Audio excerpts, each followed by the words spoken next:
Hallo und herzlich willkommen, liebe Wohnmobilfreunde, liebe Campingfreunde, liebe Mitreisenden. Heute hier zu dem Video. Ihr kennt ja unser Problem mit der Truma-Heizung, mit dem Fehlercode, dass die Truma-Heizung nicht funktioniert hat. Zum Caravansalon, wo wir standen, auf P1. Wir haben uns natürlich umgeschaut nach einer Alternative zur Heizung, wenn die doch mal ausfällt in den Wintermonaten. Wir haben jetzt eine Alternative gefunden. Ob die für uns in Frage kommt, wissen wir noch nicht. Das wollen wir euch jetzt mal zeigen. Auf jeden Fall haben wir hier eine Möglichkeit, einmal für den Camper und einmal fürs Vorzelt, eine Dieselheizung für Wohnmobil, Camper, Vorzelt, wie auch immer. Wenn euch das interessiert, bleibt sehr gerne dran. Bis gleich. Komm, steig ein, wir fahren los. Mit Viola und Uwe wird's famos. Ja, schön, dass du dran geblieben bist zu dem Video. Mein Name ist Uwe von Womo Reisen, Viola und Uwe. Die Truma-Heizung ist ausgefallen bei uns auf dem Caravansalon auf P1. Jetzt haben wir uns umgeschaut nach einer Alternative. Die wollen wir euch heute mal zeigen. Wir haben sie hier stehen, eine Dieselheizung, mobil, transportabel für den Camper oder für das Vorzelt. Natürlich haben wir uns schon lange einmal umgeschaut nach einer Vorzeltheizung. Natürlich können wir diese auch hier nehmen für den Camper. Da müssen wir mal schauen, wie das Ganze funktioniert. Wir stellen euch erstmal kurz diese mobile Dieselheizung vor. Wir packen das Ganze erst einmal aus. Zwar haben wir jetzt hier die Heizung drin, das Gerät packen wir uns gleich mal hier fix und fertig aus. Und dann haben wir auf jeden Fall noch Zubehör. Was ist hier mit dabei? Das ist das Wärmeleitrohr, was man hier variabel biegen kann. Ist ein bisschen kurz, aber wir schauen mal, wie das Ganze funktioniert. Dann haben wir hier eine Auslassdüse. Hier haben wir ein Stromkabel, was man speziell dann anschließen kann an 12 Volt. Hier haben wir zwei Ösen dran. Da kann man das gleich anschließen, wenn man das jetzt in einem Camper selber einbauen möchte. Dann haben wir hier eine Verlängerung, Fernbedienung oder was das sein soll. Dann haben wir hier Zubehör, Schrauben und Schellen zum Festschrauben und zum Montieren. Das werden wir auf jeden Fall mal mitmachen. Dann haben wir hier für den Auspuff, vermute ich mal. Und dann haben wir hier ein EU-konformes Netzteil, 230 Volt. Ja, liebe Wohnmobil- und Campingfreunde, das ist jetzt hier erst einmal das ganze Zubehör, dass wir euch das gezeigt haben. Wir haben es jetzt hier ausgepackt. Diese H-Kalori, denke ich mal, wird es ausgesprochen, oder H-Kalori mobile Dieselheizung wird hier geliefert in einem wunderschön schon vorgefertigten Aluminiumgehäuse. Die hat auch hier einen wunderschönen Traggriff dran, wo man es schön tragen kann. Vom Gewicht her, keine Ahnung, musste ich jetzt mal schätzen, 4 Kilo vielleicht. Wir bauen das ganze Teil jetzt einmal zusammen. Wichtig ist natürlich auch die mobile Dieselheizung, die hat ein Auspuffrohr, also ihr könnt das nicht im Innenraum verwenden. Beziehungsweise wenn ihr das irgendwo in dem Innenraum verwendet, dann Auspuffrohr nach außen leiten. Ne? Das ist logisch, das wird auch hier nochmal beschrieben. Entweder ihr stellt die Dieselheizung irgendwo außerhalb hin mit dem Auspuffrohr oder ihr leitet die Abgase nach draußen in die Umgebung. Ja, wir wollen das Teil auch gleich mal testen. Wir bauen das zusammen. Draußen im Freien für euch, da haben wir mehr Platz, da können wir es auch sehen und da können wir die Dieselheizung auch gleich mal starten und natürlich auch gleich mal messen, hier rausbekommen. So, liebe Wohnmobilfreunde, wir zeigen es euch jetzt mal. Wir haben alles aufgebaut für euch, die mobile Dieselheizung. Dann haben wir das Zubehör, was wir euch gezeigt haben. Dann haben wir ein Messgerät für die Temperatur und natürlich einen Kanister mit Diesel. Ganz kurz noch einmal zum Gerät. Die können wir ja jetzt hier aufmachen. Jetzt zeige ich euch das mal, wie es hier innen drin ausschaut. Hier haben wir eine Fernbedienung noch mal dazu. So schaut die aus, die Fernbedienung. Dann haben wir hier die Heizung und natürlich den Tank. Den Tank, den werden wir auf jeden Fall erstmal befüllen mit Diesel. Einfüllrohr, mal sehen, ob das auch wunderbar funktioniert. Das kriegen wir wunderbar rein. So, Diesel haben wir jetzt ein kleines bisschen aufgefüllt. Jetzt machen wir hier unsere Kappe erstmal wieder drauf.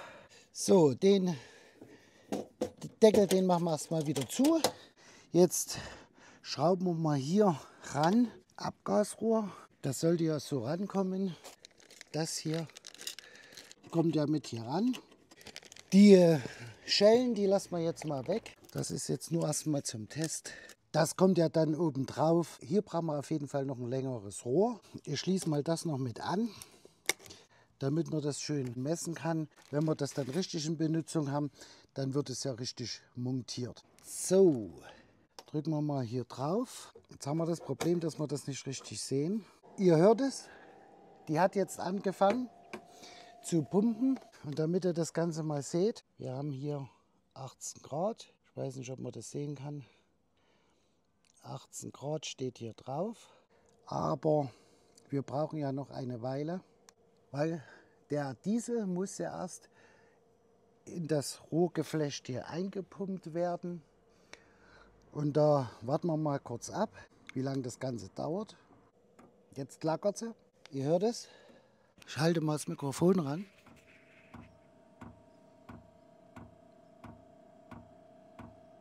Das Gebläse geht hier. Da kommt kalte Luft. Ihr hört es. Also von der Lautstärke her geht's.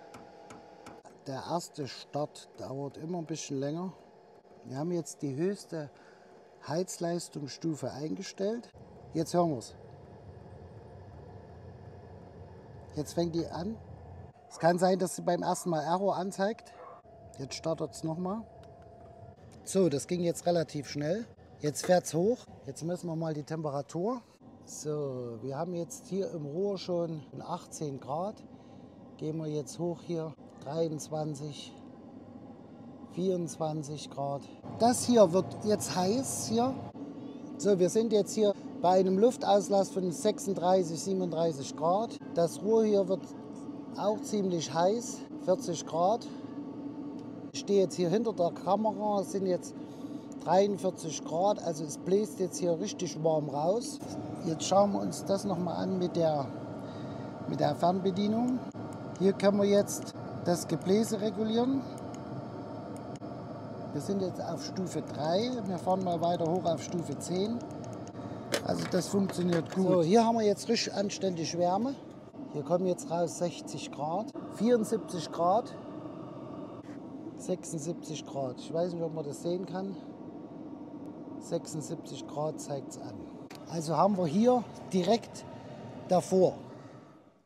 So, liebe Wohnmobilfreunde, liebe Camper, der Test von der Anlage super, die macht richtig Betrieb. Wir haben ja das Lüftungsrohr hier in Richtung Kamera und wir standen kurz hinter der Kamera. Ungefähr hier hatten wir über 70 Grad, da hinten waren es an die 50 Grad. Die Anlage macht richtig Betrieb. Das war ja unser erster Start. Das ging relativ schnell, 5-6 Minuten. Energiesparend, 42 Stunden, ultra lange Laufzeit, 24 Stunden Extremtest mit einer Tankfüllung. Also man sollte laut Herstellerangaben 24 Stunden hinkommen mit einer Tankfüllung. In welchem Betriebsmodus müsst ihr mal schauen. Die Ölpumpe ist überarbeitet, haben sie hier geschrieben, der Hersteller. Das neu gestaltete Aluminiumgehäuse und hier an der Seite, ich weiß nicht, ob man das sehen kann, ich drehe es mal rum, hier an der Seite haben wir natürlich auch eine Skala vom Tank her. Wir haben jetzt hier nicht so viel aufgefüllt, 4,75 Liter Diesel, also da kommt man dann schon eine Weile hin. Die Heizung, die hat auf jeden Fall auch einen Höhenmodus, den kann man einstellen, besser noch zu sehen über das App. Das App blenden wir euch mal mit ein, denn über das iPhone hat es die Höhe automatisch bestimmt und da stellt sich dann auch der Höhenmodus ein. Wir haben mehrere Timer, somit können wir die Anlage wunderbar einstellen. Wir haben diese Fernbedienung hier dazu, wir haben hier das Display hier mit dazu, was an der Anlage ist, und wir können die Heizung auch über die App steuern. Wir haben eine automatische Start-Stopp. So, dann haben wir die 10 einstellbaren Heizstufen. Das hört man auch. Die Heizstufe 10, da macht die richtig Power. Da bläst die auch richtig raus. Und in der Heizstufe 1 wird natürlich das Ganze leiser. Auch mit dem Lüfter wird das Ganze leiser. So, ob die Anlage, ob die mobile Heizung jetzt für uns alternativ für den Ausfall unserer Truma etwas ist, wage ich jetzt zu bezweifeln. Da müssten wir noch ein bisschen überlegen oder das Rohr, das Lüftungsrohr separat ins Wohnmobil leiten. Da werde ich mir auf jeden Fall noch einiges überlegen, wie man das Ganze gestalten kann. Ideal ist das Ganze natürlich für ein Luftzelt. Wir werden uns auf jeden Fall hier noch einen längeren Schlauch besorgen. Somit kann man die Anlage unter das Wohnmobil stellen und das Lüftungsrohr ins Vorzelt leiten. Das Netzteil, das kann man an einer Powerstation anstecken zum Beispiel oder im Wohnmobil. Was da hier an Strom verbraucht wird, das finden wir noch raus.